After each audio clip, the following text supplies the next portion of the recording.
एक बात बहुत सुंदर है, ध्यान रखिएगा थोड़ा सा। कभी अगर मौका लगे, और सोमवार की अष्टमी पड़ जाए, क्या पड़ जाए? सोमवार की, जम के बोलो जरा, अष्टमी।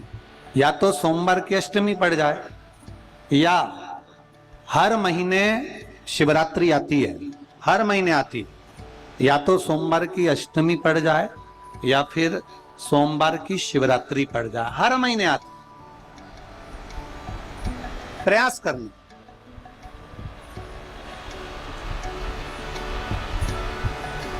कहीं से देसी गाय का दूध मिल जाए, थोड़ा सा दूध देसी गाय का मिल जाए, थोड़ा सा।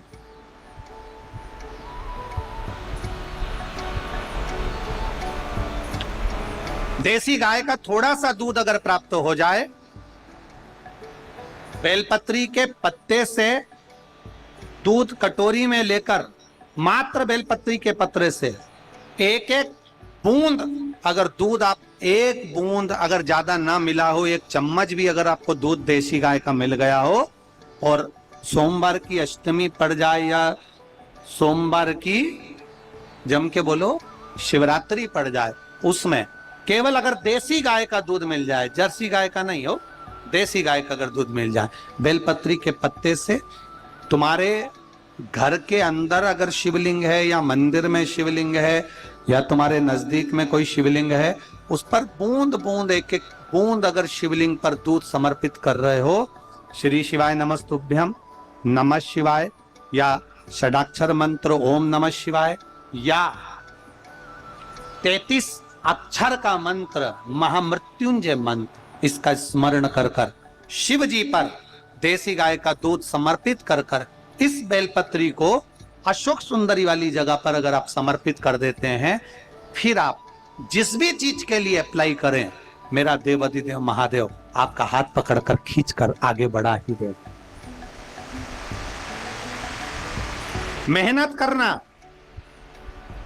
कर्म पूरा करना, पढ़ाई अच्छी करना, और पढ़ाई के साथ में विद्या अध्ययन करने के साथ में अच्छी मेहनत के साथ में देसी गाय का दूध भगवान शंकर को समर्पित करना, भगवान शंकर को समर्पित करना, देसी गाय का दूध धीरे धीरे धीरे धीरे समर्पित, भाव के साथ आप समर्पित। गला पकड़ रहा है बाबू। देसी गाय का दूध एक एक बूंद समर्पित कर, धीरे धीरे समर्पित कर।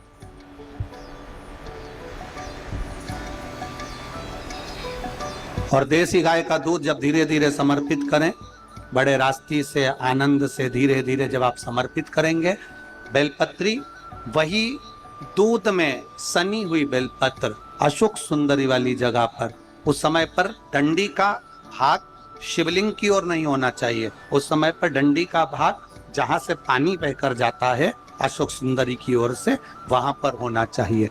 कार्य में सफलता मिलती है। शिव तत्व को धारण, शिव की आराधना, शिव महापुराण की कथा कह रही है। जब देवता और राक्षसों ने मिलकर मंथन करा, उस मंथन में सबसे पहले विष नहीं निकला है, उस मंथन में सबसे पहले निकली है गाय।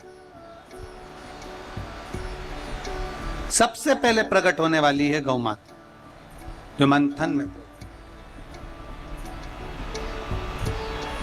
उस गौ माता के निकलने का कारण क्या था? मंथन में गाय निकली तो निकली क्यों? गौ माता के मंथन में निकलने का केवल एक कारण था कि मंथन में सबसे पहले गौ माता निकली है, उसके बाद हलाहल विष निकला है। शिव महापुराण की कथा कहती है मंथन में गाय निकलने का कारण केवल इतना था कि जो हलाहल विष निकलेगा और जो इस विष को पिएगा उसका कंठ जलेगा, उस कंठ की जलन को अगर कोई रोक सकता है तो गौ माता का दूध रोक सकता। गाय को प्रकट करने का कारण केवल इतना था कि जो विष पिया है उस विष के कारण कंठ में जलन, कंठ में जलन नहीं, विष की। शिव तत्व के धारण, शंकर भगवान का गुणगान, शिव की स्तुति, शिव तत्व को आनंद का आगे वर्णन किया। शिव महापुराण की कथा कहती है,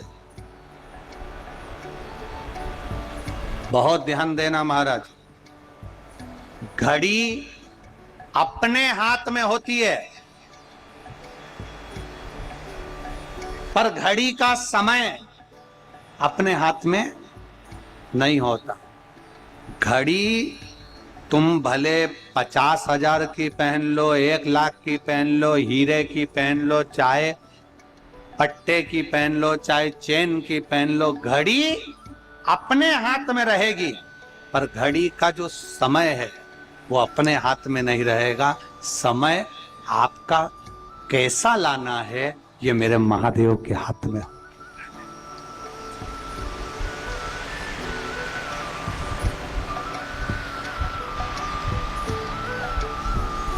घड़ी अपने हाथ में होगी पर घड़ी का समय अपने हाथ में नहीं है।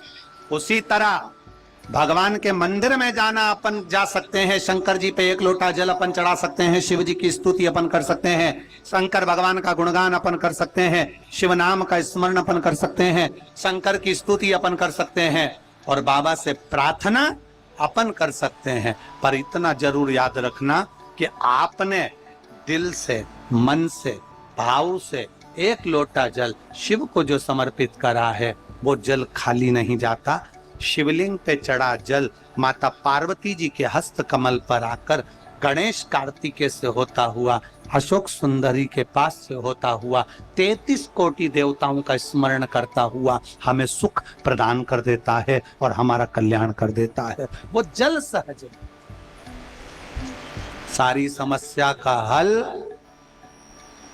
बोल बम का नारा है। हम उसके भरोसे पर जी, हम उसकी साधना में जी, हम उसकी आराधना में जी, हम उसकी अविरल भक्ति में जी। आगे वर्णन किया गया सुंदर स्वरूप में भगवान शिव की अविरल भक्ति का जो वर्णन किया गया महाराज, तो विष समाप्ति का कोई केंद्र नहीं पर विष की जो जलन है वो समाप्त हो गई।